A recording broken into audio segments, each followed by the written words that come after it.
Curious lang siya ha. Hindi talaga siya nagsiselos. Naupo siya sa gilid ng kama at tumabi naman ito sa kanya.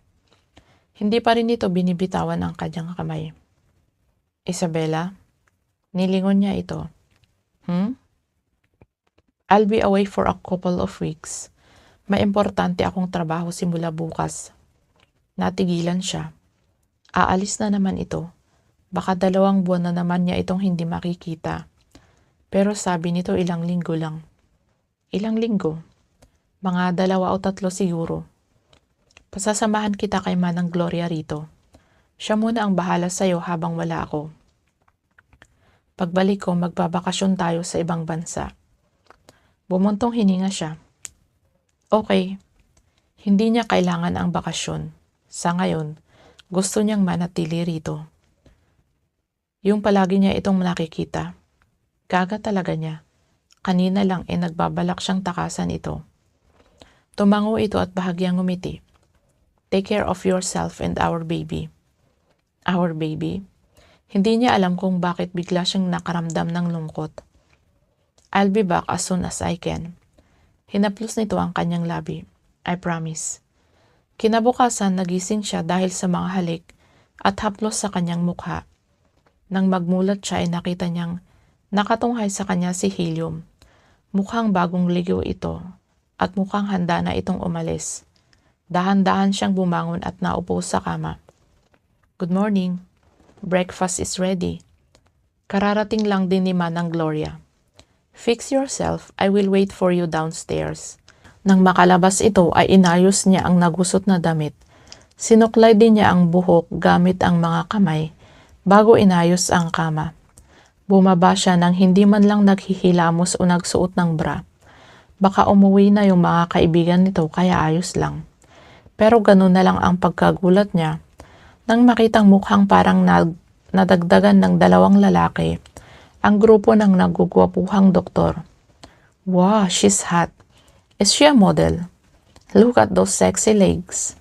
Komento ng bagong lalaki. Gwapo din ito at mukhang modelo. And those bouncy breasts.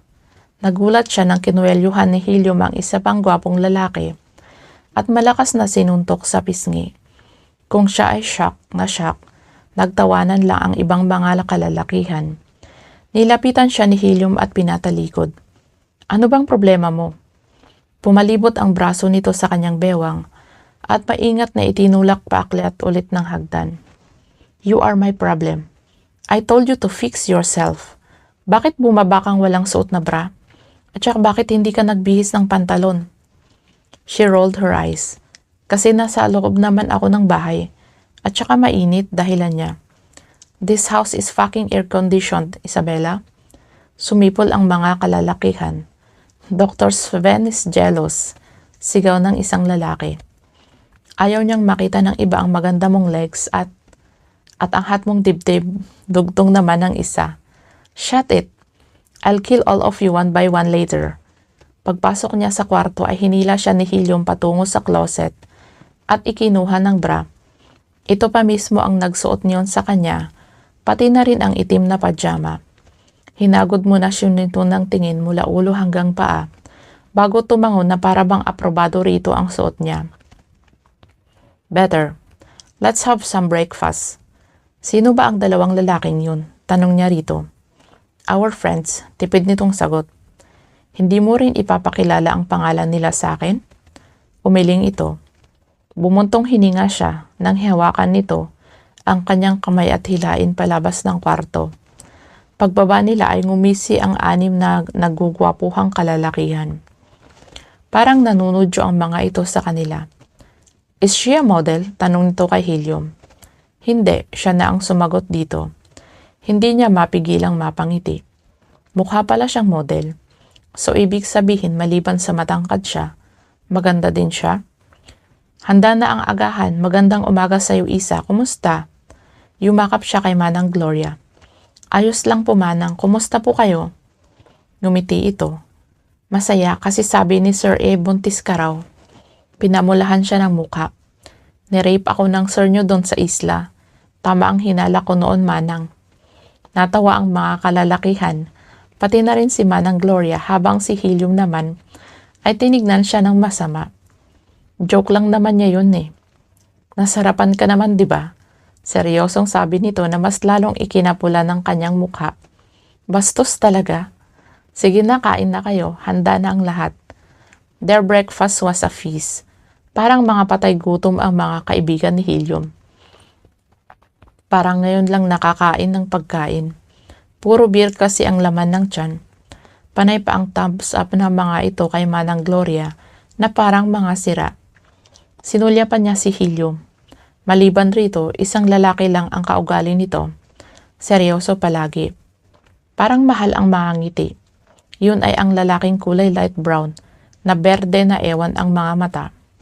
Ross, biglang natahimik ang lahat. Napatingin naman siya sa lalaking dahilan kung bakit natahimik at natigil ang lahat sa pagkain. Narinig niyang may sinabi itong Ross. Pangalan ba yun? Fuck rosas. Saan ako makakabili ng rosas? May pagbibigyan kasi ako mamaya. Binatukan ito ng katabi. Bastard, sa susunod ayusin mo. Nag-ingay ulit ang mga ito at napailing na lang siya. Pagkatapos nilang kumain ay tinulungan niya si Manang Gloria sa pagliligpit ng pinagkainan. Napaigtad siya ng may yumakap na mga braso sa kanyang maliit na bewang. Aalis na kami. Pinihit siya nito paharap at nagsalubong ang kanyang mga kilay nang makita ang ayos nito. Makapal ang suot nitong jacket at naka-leather gloves. Bakit ganyan ang ayos mo? Mainit sa Pilipinas. Ngumiti ito at dinampian ng halik ang kanyang labi. Nagrigo doon ang kanyang puso. Hinding-hindi siya masasanay sa kaswitan nito. Magmumotor lang ako kasi matraffic. Mainit at maalikabok kaya nag-jacket ako. Ganun ba? Hinding-hindi din siya masasanay sa matiim nitong mga titig. Mas nagiging gwapo ito sa kanyang paningin sa tuwing nakikita niyang mas nagda-dark blue ang mga mata nito habang titig na titig sa kanya. Don't do anything reckless again. Tumango lang siya.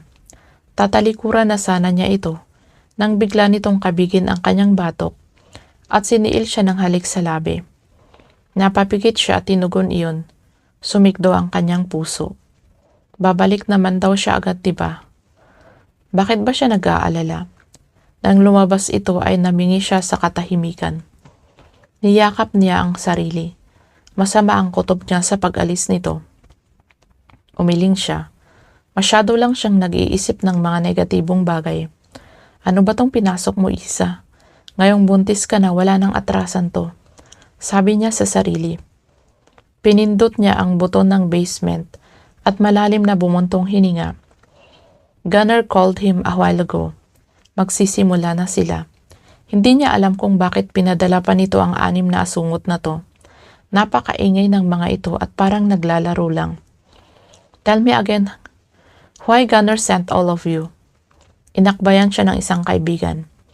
Cause you need our help, buddy. I am a very good sniper. How about you? Tanong niya sa kaibigang abala sa cellphone. Ngumisi ito. I thought, or though I am a good sniper too, I will leave that task to him. Nguso nito sa kaibigan niyang nakaakbay sa kanya. I'll be your backup. I'm an expert when it comes to explosives, man. I love explosives. Explosions, orgasms. Parang tangang sabi nito. Itinaas ng isa pa niyang kaibigan ng kamay. Me too, I will be your backup. I'll be sniping. It's been a while, I need to refresh my skills. Sagot naman ng isa pa. Sumandal ang isa pa niyang kaibigan sa railing, sabay kindat sa kanya. I am your fucking intelligence. Thank Gunner, I am one of the best. Napailing na lang siya. Totoo naman ang sinabi nito. Nilingon niya ang isa pa niyang kaibigan. And you? The asshole with an ash-colored eyes. Ihahatid ko lang kayo sa baba. Kakatapos lang ng assignment ko. Fuck, I need a break. He rolled his eyes on him. Then why the hell are you here? I was curious about your woman. Anyway, this code is serious as fuck. I'll stay in your penthouse and protect your woman.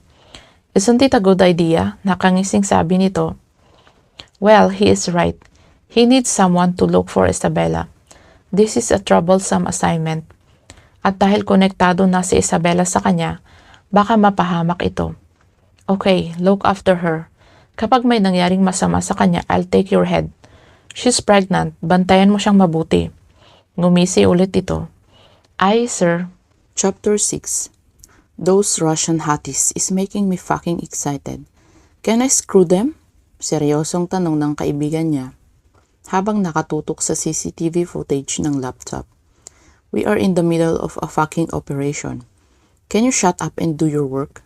Inis na sagot niya sa manyakis na kaibigan. And wear your fucking mask. Kumunot ang noo nito. Hindi nila makikita ang gwapo kong pagmumuka kapag nagsuot ako ng mask, sagot naman nito. Marahas na bumuntong hininga siya. Fuck you. Man, I am straight. I don't want to fuck a man. Hindi na siya sumagot pa. Baka hindi sila matapos nito. Palagi na lang itong may sasagot sa mga sinasabi niya. Nakakaubos ng lakas ang lalaking to. This is why he hates working with these co-doctors. Sa sobrang katalinuhan, nagkakaroon na ng topak sa utak. Well, of course, hindi siya kasi kasali doon. Mas gusto pa niyang magtrabaho kasama ang mga special agents dahil seryoso ang mga ito.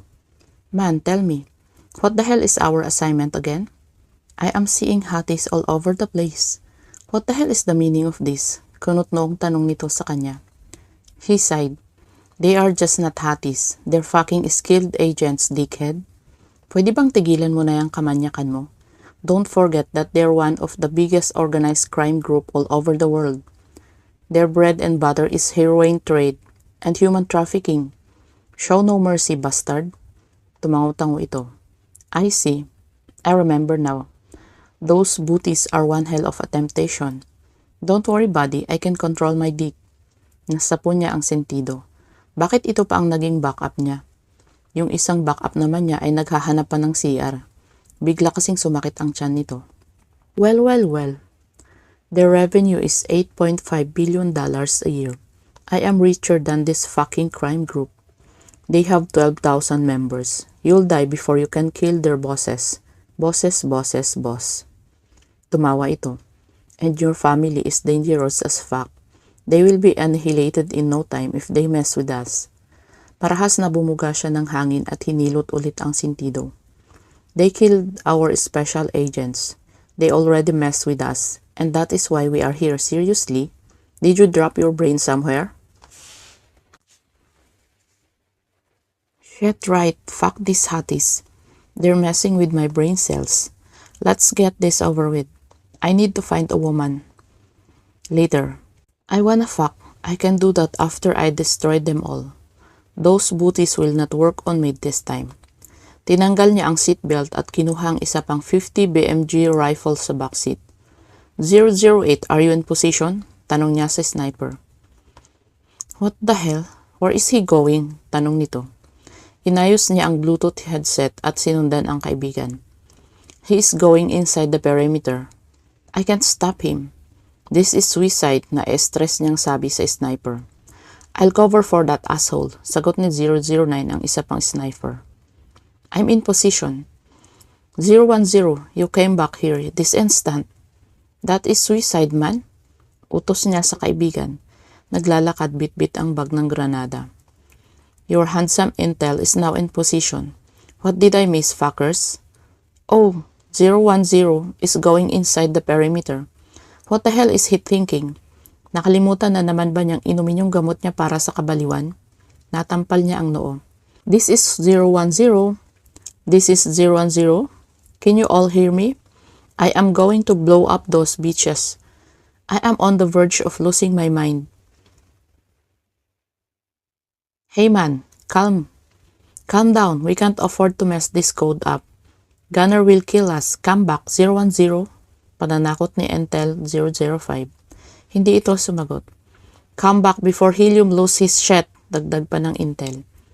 Tumigil ito sa paglalakad. Nakahinga siya ng maluwag nang bumalik ito. Tinignan niya ito ng masama. Don't lose your shit, man. I will lose it if you do that again. Get inside. Tumango ito at pumasok ng sasakyan. Huminga siya ng malalim at tinawagan ang isa pa niyang backup. Mabuti. At on the way na ito. Ito na lang kasi ang hinihintay niya. 2 big bosses are in the airport waiting for a private cargo. This is heroin, my friend. I'm positive of it. Don't lose them, Intel 005. For now, we need to arrest those girls.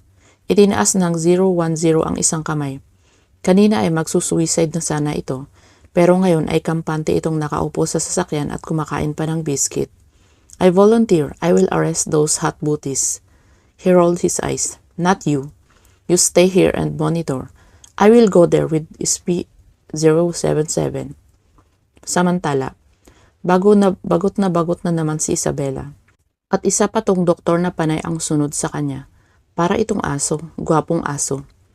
Pinatay niya ang TV at tumayo. Tumayo din ang doktor at nginisihan siya. Pwede bang tigilan mo ako? Hindi ka nakakatuwa. I am your bodyguard while your husband is out. Handsome bodyguard. Itinirik niya ang mga mata. Hindi ko nga kailangan ng bodyguard. Nagkibit balikat ito. Well, I promise my friend to keep you safe. Ayan na naman yung safe na yan. Naupo ulit siya sa sofa. Safe saan? Yung hindi ka madudulas para hindi ka makunan. Bumuntong hininga siya. Ilang oras pa lang ang lumipas nang umalis si Helium, pero namimiss na niya ito. Nanlaki ang kanyang mga mata at sinampal ang kanyang pisngi. Hindi niya ito namimiss, no? Namimiss niya ang asawa niya. Shit, tumigil ka. Kastigo niya sa sarili. What's wrong? Nag-init ang kanyang pisngi. May tanong ako. Pinag-cruise nito ang mga braso sa dibdib. I can promise I will be able to answer all your questions. She pouted. Totoo ba talagang mag-asawa na kami? Tumango ito. Positive. She pouted again. Di ba may gusto siyang ibang babae? Napaisip ito. Oh, that? You mean Liel? You know her. Well, she's getting married soon. Napasimangot siya. Liel ang pangalan ng magandang babaeng yun. Pati pangalan maganda rin. Wala sa sariling napahawak siya sa dibdib. Hindi siya nagseselos ha. Well, to be honest, Helium is so in love with that woman for years now. She was the first woman he ever loved, but you don't need to be jealous of her.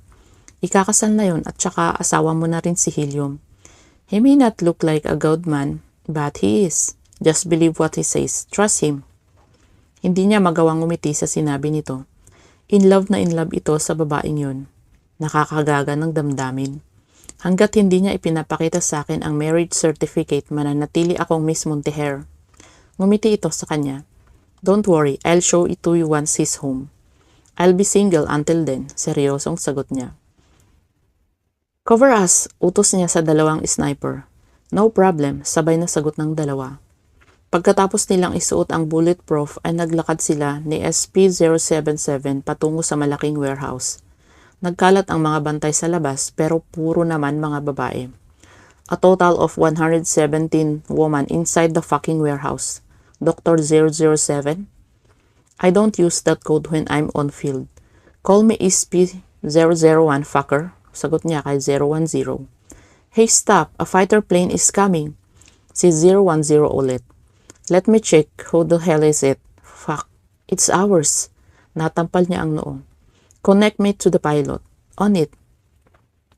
Nang masync ang kanilang connection ay nagpakawala ng dalawang missile ang fighter plane. Sabog ang buong warehouse. Hi boys, thank you for requesting me personally.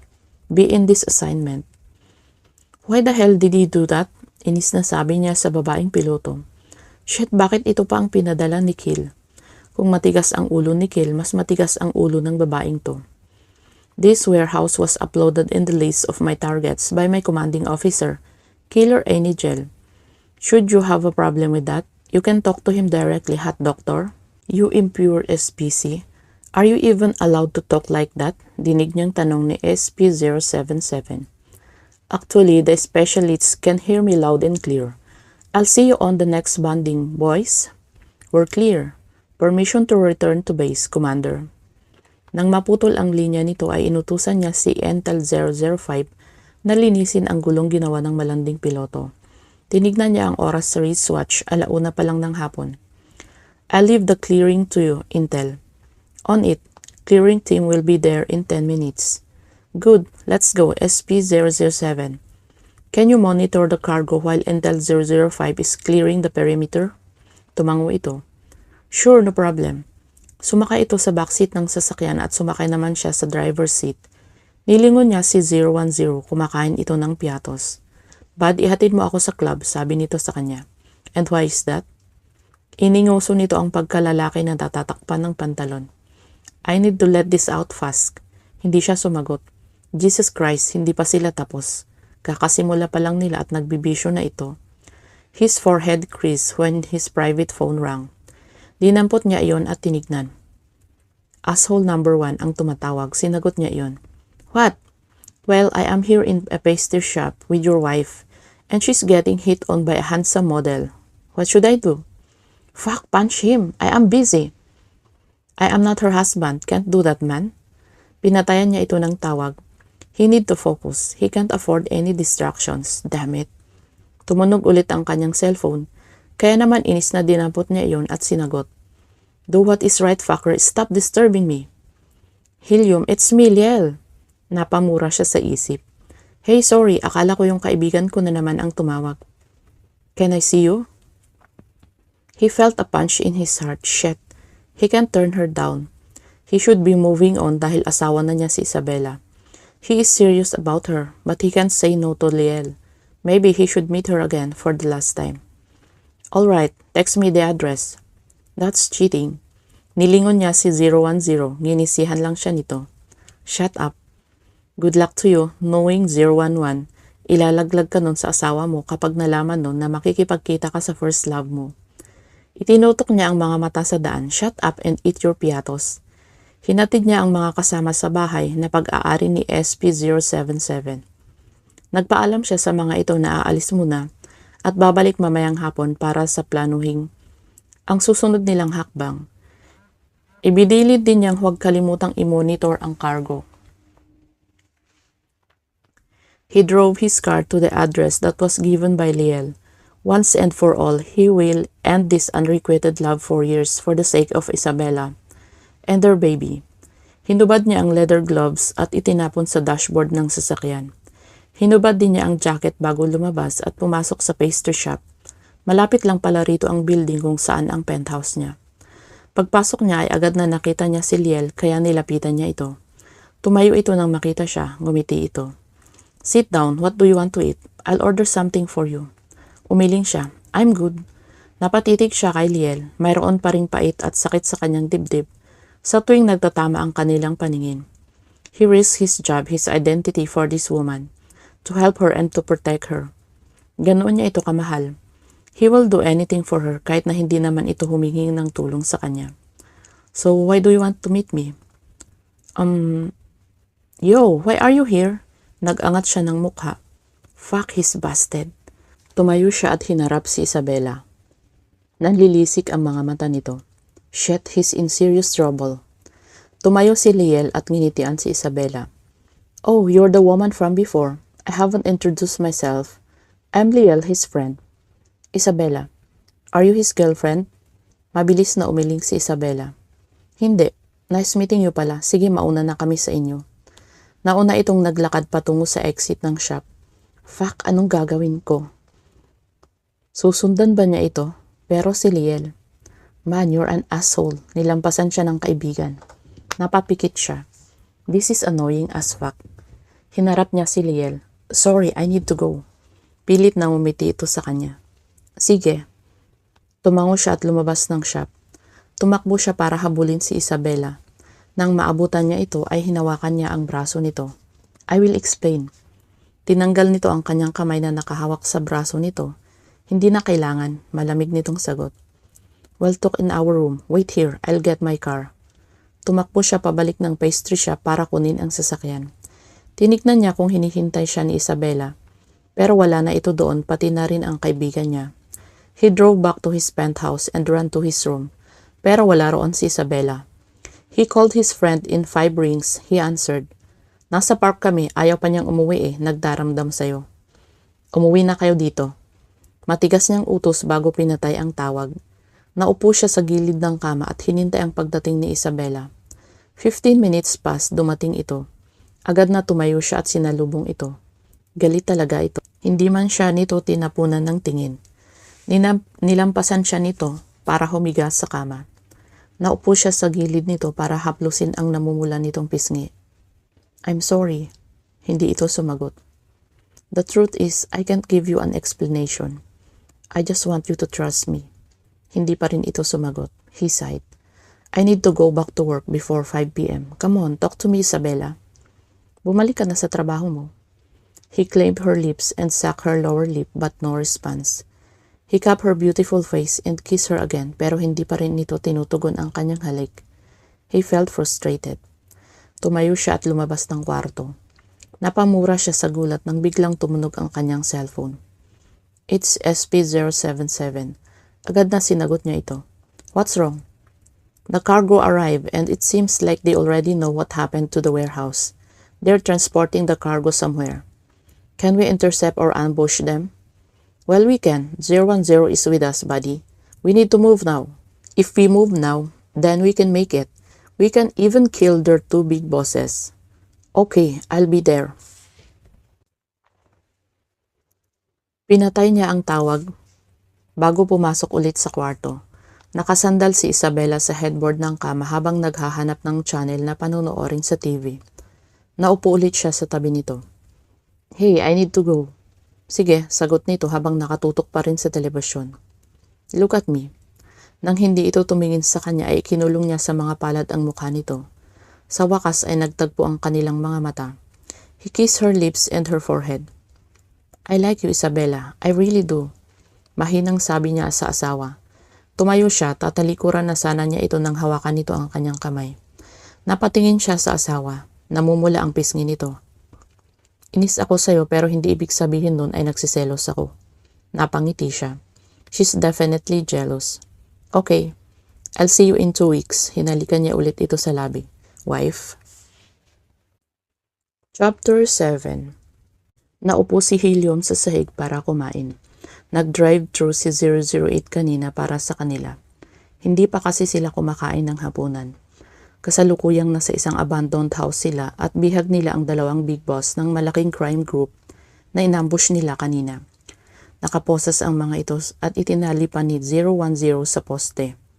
Lahat sila ay nakatago ang mukha. Mahirap na at baka may makakita sa kanila. Pagkatapos niyang kumain ay isinuot niya ulit ang itim na full face mask. Nakita niyang nakaupo si 010 sa harap ng dalawang bihag at kinakausap ito na para bang may makukuha itong sagot. Naka-duct tape ang mga bibig ng bihag. So, can you do it? Can send some girls here? Nilapitan niya si 010 at sinipa ang puwet nito. Stop that. Pwede bang sa labas ka muna? Tumayo ito at tumango. Okay. Gunner is taking his fucking time. Hinihintay niya ang desisyon nito sa dalawang bihag. Ayaw magsalita ng dalawang to tungkol sa mga address ng iba pa nitong mga warehouse dito sa Pilipinas. Sisipain sana niya ang isang bihag nang tumunog ang kanyang cellphone. Thank goodness, it's Gunner. He'd been waiting for 3 damn hours already. What's your decision? Make them split, just one information and we're good. Do it your way. Napangiti siya at pinatay ang tawag. Pinapasok niya si Intel 005 para may mag-check sa mga impormasyong makukuha niya sa dalawang ito. At saka may naisip siyang ideya kung paano ito pagsasalitain. Magsisimula na ba tayo? Tanong ng Intel. Yeah. Kumuha siya ng kutsilyo at silya. Naupo siya sa harapan ng dalawa at malakas na tinanggal ang duct tape ng isang bihag na nakatakip sa bibig nito. Napasigaw ito sa sakit. Itinuro niya ang matandang Russian. Ito muna ang uunahin niya. Tell me about this man's family, the name of his wife and children. Give me a second. His wife's name is Alyona Mikhaili, and he has a daughter graduating in college. Her name is Anastasia Mikhaili. Hiniwan niya ang pisngi ng bihag at napasigaw ito. I can order someone to kill your wife and your daughter right now. Their lives will depend on your answer. Let's start, shall we? Please don't harm my family. I will talk. Pagmamakaawan nito. They don't know anything. Nag-ingay ang katabi nitong bihag na parang tutol sa sinabi ng matandang Russian. Kahit na may duct tape ito sa bibig, ay napakaingay talaga Kaya naman malakas na sinuntok niya ang pisngi nito para tumahimik. Binalingan niya ulit ang matandang Russian na umiiyak. Talk. Where are your warehouses here in the Philippines? And tell me big names. If you tell one lie, I'll kill your family. Umiling ito. I will not tell a lie. Nilingon niya ang intel. Check the informations in the names of the big bosses here in the Philippines. We'll hunt them down one by one. Tumango lang ito. Habang nagsasalita ito ay nakatingin siya sa Amerikanong lalaki. He's around 40s and his face is pissing him off big time. Malakas na tinanggal niya ang duct tape sa bibig nito at sinipa sa tiyan. Have you changed your mind? Will you spit some useful informations or not?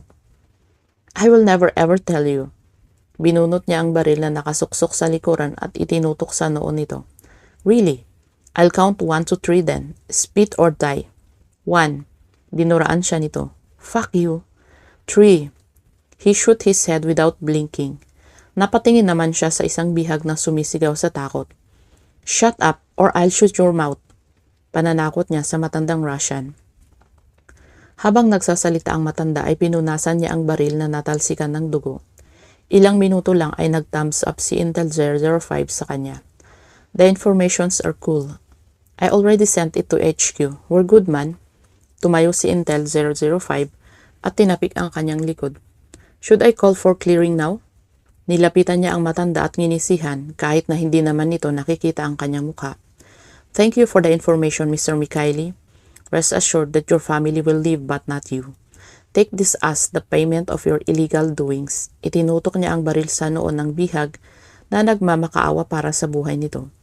Kinalabit niya ang gatilyo at tumayo. He reeks of blood now. He needs a hot shower. Call the clearing team. Let's go back to SP-077's house. We'll have a meeting for the next operation. On it, pagdating nila sa bahay ni SP-077 ay agad na naligo siya at nagbihis. Chinek niya ang personal phone. Walang text galing kay 011. Ano kaya ang ginagawa ni Isabela ngayon? Muntik na niyang mabitawan ang kanyang cellphone nang biglang bumukas ang pinto ng kwarto. Inilawa doon si 010 na nakaporma. Get out, I'm tired. Meeting will be tomorrow morning during breakfast. Tell that to the assholes. Taboy niya rito. We will go to the club. Wanna come with us? Naupo siya sa gilid ng kama. It's already 12 midnight. I suggest all of you should rest. Gumisi ito. 12 midnight is the best time to drink. Come on, bud. Come with us. Umiling siya. We'll be together for a couple of weeks. Saka na ako makikipag-inuman sa inyo kapag natapos na ang code na to. Go, alam kong tigang na tigang ka na. What was the last time you had sex? Sumeryoso ang mukha nito. The truth? Tumango siya. Siyempre. Bumuntong hininga ito. Don't tell a soul about this. It's been 4 damn years, bud. 4 damn years. Natawa siya ng mahina. And why is that? I'm sure hindi ka naman nauubusan ng babae. His friend looks so frustrated and he wants to know the reason. But will you believe me if I tell you that I fell in love? Seryosong tanong nito. No, diretsong sagot niya. 0101 is the horniest in their group.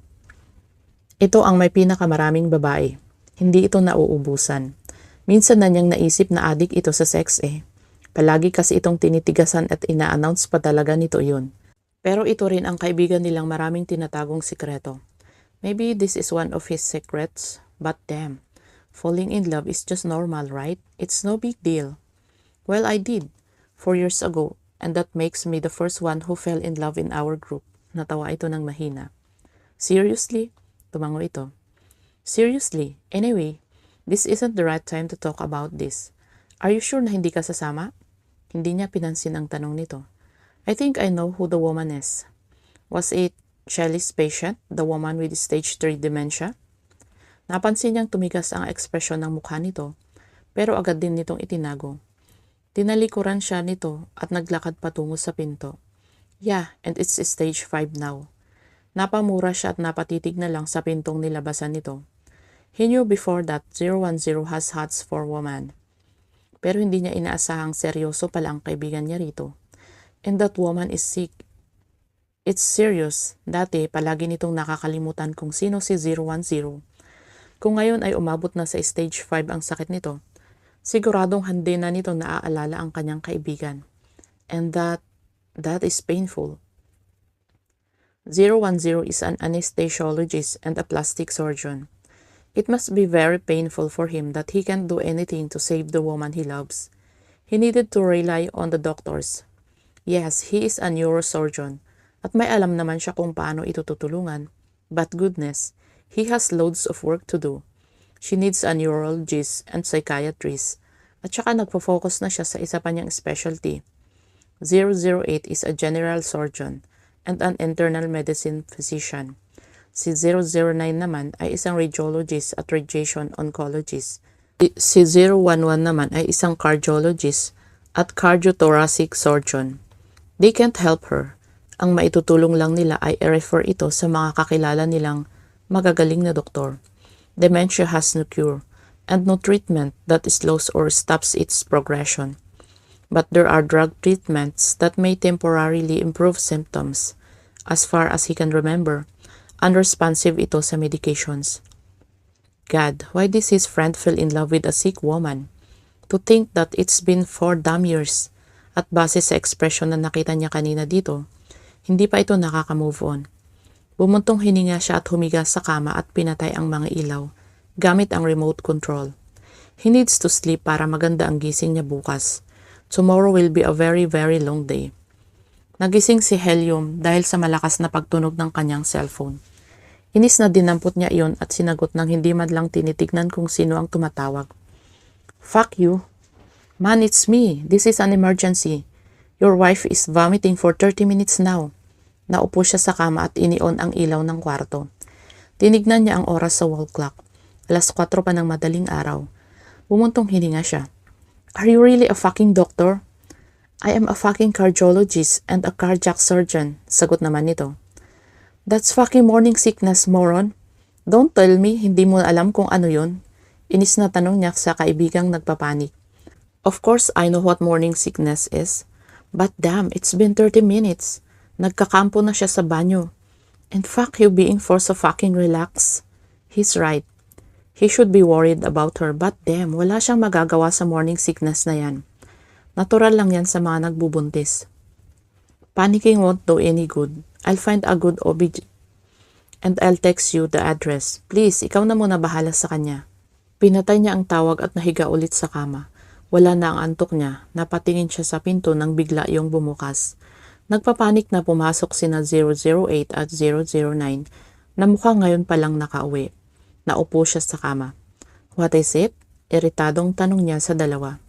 Man, 010 is in the precinct. Fuck, he punched a son of a freaking senator. Si 009. I don't have connections here in the Philippines. Itinaas ni 008 ang kamay. Me too. Marahas na bumuga siya ng hangin at hinilot ang ulo.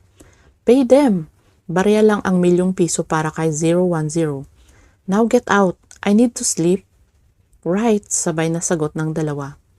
I'll get my checkbook. Dagdag pa ni 008. And I'll clean his records after. Dagdag naman ni 009. Nang lumabas ang mga ito ay tumayo siya at dinampot ang tuwalya. Hindi na siya inaantok kaya maliligo na lang siya at magkakape. Maghahanap rin siya ng OB para kay Isabela. Ininom ni Isabela ang mainit na tubig na ibinigay sa kanya ni Manang Gloria. Ang aga-aga, naistorbo niya ito pati na rin ang doktor. Pakiramdam niya kanina ay isusukan na niya ang bituka. Nakakaubos ng lakas. Muntik pa siyang matumba at mabuti na lang ay nasalo siya ni Doc. Natawa siya ng pagak. Imbis na si Helium ang nag-aalala dapat sa kanya, ibang lalaki naman ang inuutusan nito. Gago talaga, no? Magpa-check tayo mamaya sa OB, sabi pa ng doktor sa kanya. Salamat, pasensya na pala sa abala. Nahihiyang sagot niya. He pat her head and smiled. No worries, Miss Beautiful. She heaved a deep breath. Hay nako, kung hindi mo lang sana ako dinala sa ospital nun, sana hindi ako nakakakulong rito. At saka hindi ko naging asawa ang gagong yun. Tumawa ito dahil sa kanyang sinabi. Magastos kapag buntis at mahihirapan kang magtrabaho. Hindi mo kakayanin yun ng mag-isa. May punto naman ito pero nasasaktan kasi siya dahil ito ang nag-aalaga sa kanya at hindi si Helium. Bumuntong hininga siya. Naluluha na naman kasi siya. Bakit ba ang babaw ng mga luha niya ngayon? Nakakainis? Do you really want to get away from him? Nilingon niya ang doktor na naupo sa kanyang tabi. Seryoso ang mukha nito at mukhang hindi ito nagbibiro sa tanong nito sa kanya. Kung sasabihin kong oo, may mangyayari ba? Ngumisi ito ng nakakaloko. Yeah, I can help you and take you away from here. But I have a condition. Umiling siya. Masama ang kutob ko sa kondisyon. Kondisyon na yan. Sumeryoso ito. I can do everything, Isa. Ibig sabihin, kaya ko rin maipawalang bisa ang marriage certificate ninyo ni Helium. Natigilan siya sa sinabi nito. Kaya nitong gawin yon? Kaya mo talaga? Tumango ito at nanatiling seryoso. That's easy for me, but I have a condition and you have to agree with it. Sumimangot siya. Sabihin mo muna sa akin ang kondisyon na yan. Saglit siya nitong tinitigan pagkatapos ay huminga ng malalim. Marry me. I will tell you everything about me. No secrets. Helium can't do that, but I can for you. I will stay with you and take care of you always. Kaya ko ring ibigay sa iyo ang lahat-lahat. Live with me in the US, Isabella. Marahas na bumuntong hininga siya at tumayo. Hinawakan niya ang kamay ng doktor at itinayo ito. Hinila niya ito patungo sa labas ng pinto ng kwarto pagkatapos ay pumasok ulit at iniwan ito roon. Malakas na isinara niya ang pinto at naglikha iyon ng ingay pero wala siyang pakialam. Pareho lang kayong dalawa, mga toyo sa utak. Nakakagigil kayo. Inis na sigaw niya. Napahawak siya sa tiyan. Baby, sorry ha. Stress si mama. Napapalibutan kasi si mama ng mga abnormal na tao. Siyempre, hindi kasali si Manang Gloria. Sorry talaga anak ha. Naglakad siya patungo sa kama at nahiga ulit. Okay naman na ang kanyang pakiramdam. Matutulog na lang muna ulit siya. Niyakap niya ang unan at nagulat siya nang pumasok sa kanyang isip ang gwapong mukha ni Helium. Nakatabi niya ito sa kama. Napaggising niya ay nakikita niya ang nakakabighani nitong bughaw na mga mata. Mabilis na tumalikod siya at kinastigo ang sarili. Hindi niya ito namimiss, no? Ano ka, sinuswerte? Dagdag pa ng kanyang isip. 8:00 ng umaga ay nagising si Isabella dahil sa maiinit na bagay na nakalapat sa kanyang pisngi. Dahan-dahan siyang nagmulat ng mata. Nang makita niya ang taong kinaiinisan, ay gulat na napabangon siya dahilan para mabanggan niya ang noo sa noo nito. Aray! Napahiga ulit siya sa kama at nasapo ang noo. Fuck shit! Dinig niyang mura ni Helium. Sapo-sapo rin nito ang noo. Dahan-dahan siyang bumangon at sumandal sa headboard ng kama nang unti-unti nang nawawala ang sakit. Bakit ka ba kasi nanggugulat? At saka bakit ka nandito? Iritadong tanong niya sa asawa daw. Well, Guto and Obi, are you okay? Okay na sana ako, kaso nasira, kasi nakita ko ang mukha mo. Sagot niya rito sa kanyang isipan. Bakit ka nandito? Ulit niya sa kanyang tanong. This is my penthouse. I have the right to go home whenever I want. Malamig nitong sagot. Take a bath and change. Breakfast is ready. Tumayo ito at lumabas ng kwarto. Umaandar na naman ang pagka-bipolar nito. Umalis siya sa kama at dinampot ang bathrobe nang biglang bumaligtad ang kanyang tiyan. Tumakbo siya patungo sa banyo at nagsuka. Halos yakapin na niya ang gripo para doon kumuha ng lakas. Narinig niya ang pagbukas ng pinto, pero hindi na niya iyon pinansin. Biglang nanlambot ang kanyang katawan. Diyos ko, ganito ba talaga kapag buntis? Nang humupa ang kanyang nararamdaman ay nag-toothbrush siya. Tinignan niya si Helium mula sa salamin. Nakatayo lang ito sa kanyang likuran at walang mababasang ekspresyon sa gwapo nitong mukha. Nakaramdam siya ng kaunting kirot sa dibdib. Hindi man lang nito hinimas ang kanyang likod habang nagsusuka siya. Hindi man lang ito nakikitaan ng pag-aalala. Nakakagaga ng damdamin. Lumabas ka muna, maliligo ako. Tumango ito at lumabas. Napatitig na lang siya sa pinto. Ayaw niyang nakikita ang ekspresyon iyon. Ayaw na ayaw niya kasi pasakit ng pasakit ang nararamdaman ng kanyang puso ngayon. Hinilot ni Helium ang kamao matapos niyang suntukin ang kaibigang si 011. This asshole just told him that he likes his wife. Sinong hindi magagalit sa sinabi nito? He even asked him to divorce Isabella. Hindi pa siya baliw para gawin iyon. You don't love her, man? Naningkit ang kanyang mga mata. And you do? Hindi ito sumagot. Get out of my house before I shoot your head. Umiling ito. You don't deserve her. She's a good woman. Malakas na sinuntok niya ulit ang mukha nito para matigil ito sa pagsasalita. She's mine. She's pregnant with my child and she is my fucking wife.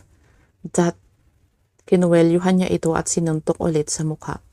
Makes her mine and mine alone. Pinahid nito ang dugo sa gilid ng labi at gumisi. Fine, she's yours. For now. I know she'll leave you. Not now, but soon. Humakbang ito patungo sa pinto at pabalyang isinarado iyon. Fuck, he just lost his shit. Mabuti na lang at wala siyang dalang baril. Baka nabaril na niya ang matalik na kaibigan. Huminga siya ng malalim at lumabas ng library. Sinalubong agad siya ni Manang Gloria. Baka sa mukha nito ang pag-aalala. Bakit mo naman ginawa yun? Mabuti na lang at nasa kusina si Isa. He deserve it, Manang. Nilampasan niya ang mayordoma at pumasok ng kusina. Nakita niyang kumakain si Isabela sa island counter. Para itong inosenteng bata na siya sa pagkain. Naupo siya sa harapan nito at pinagmamasdan ito. Parang nabubusog na rin siya dahil sa ginagawa. Unti-unting nawawala ang kanyang galit sa kaibigan habang nakatitig sa maganda nitong mukha. Isabela always have this peaceful and innocent aura around her every time. It makes him feel calm. It feels different from the way he feels for Liel. Why? He doesn't know.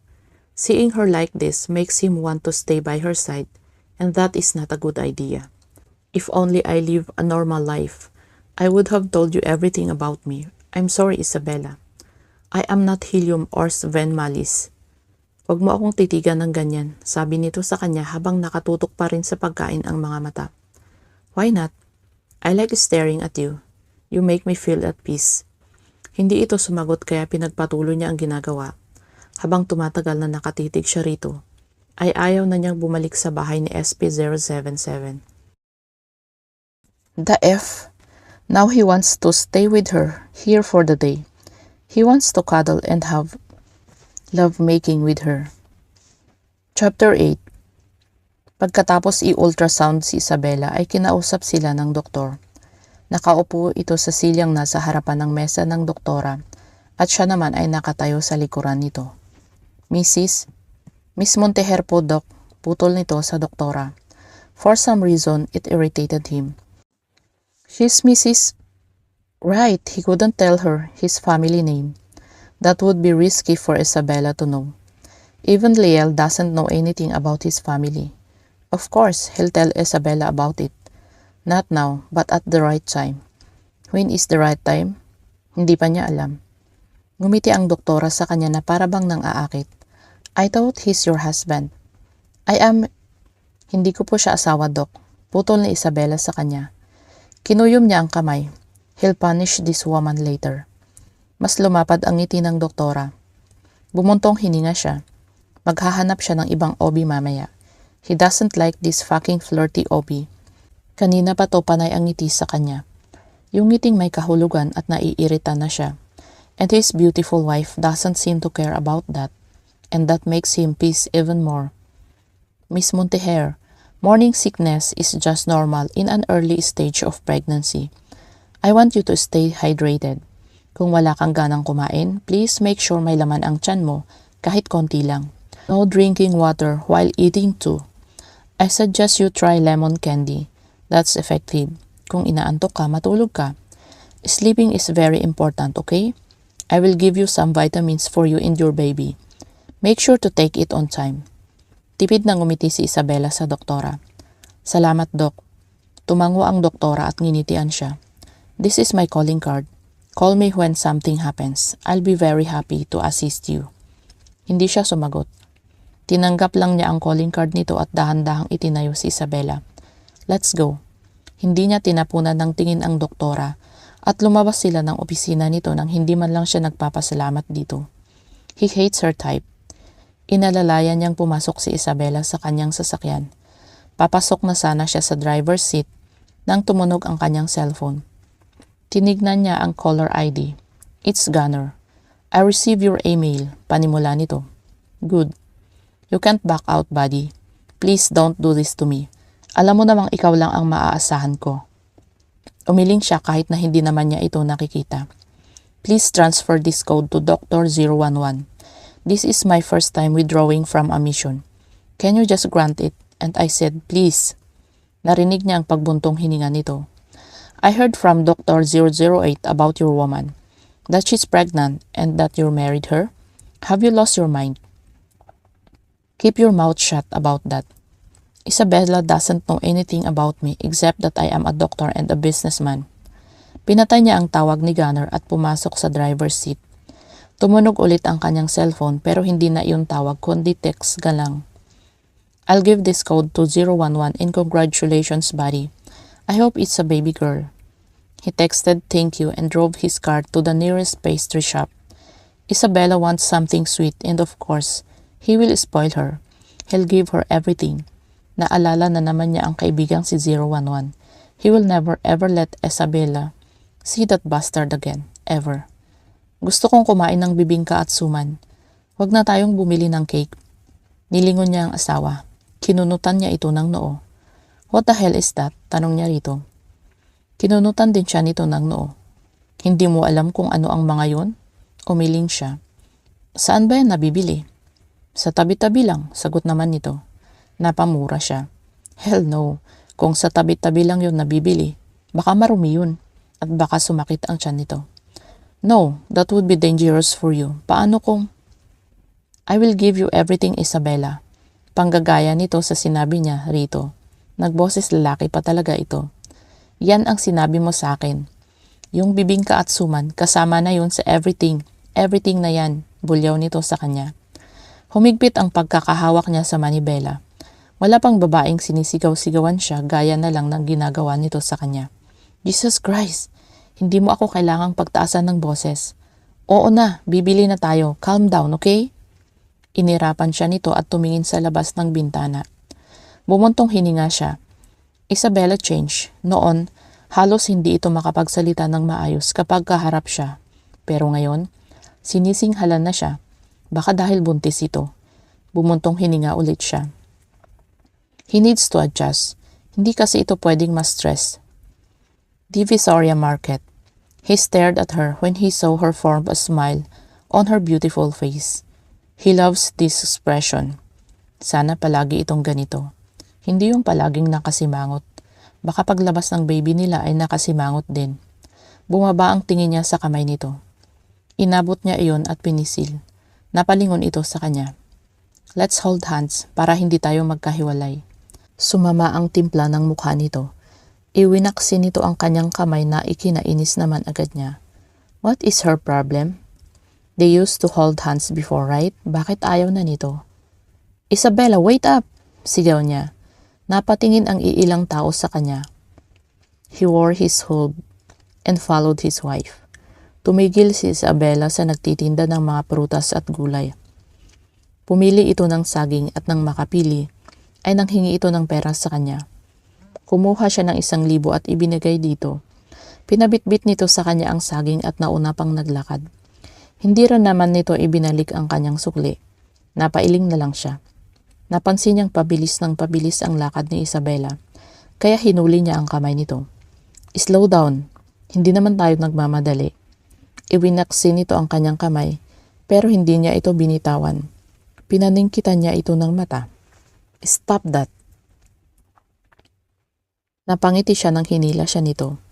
Tumigil sila sa matandang lalaking nagtitinda nang hindi niya alam kung ano ang mga iyon. Bibitawan sana ni Isabella ang kanyang kamay, pero mas hinigpitan niya iyon. Nilingon siya nito. Bibili ako kaya bitawan mo muna ako. Ngumiti siya. Okay. Manong 10 suman at 5 bibingka.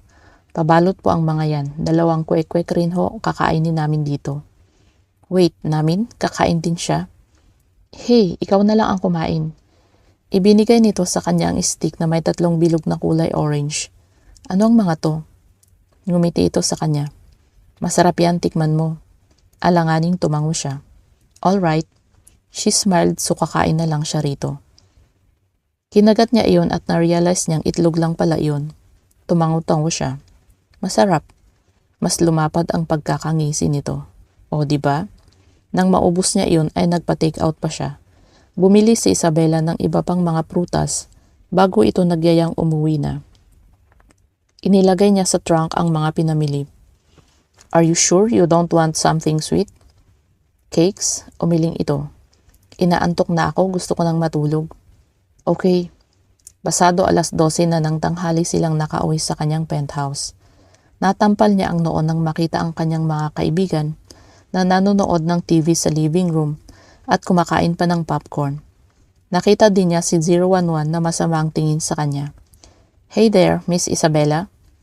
It's Miss Monteher for you. Pagtatama niya kay 008. All of you get out of my fucking house. I don't want to see your faces here ever again. Inis na sabi niya sa mga ito. Especially you.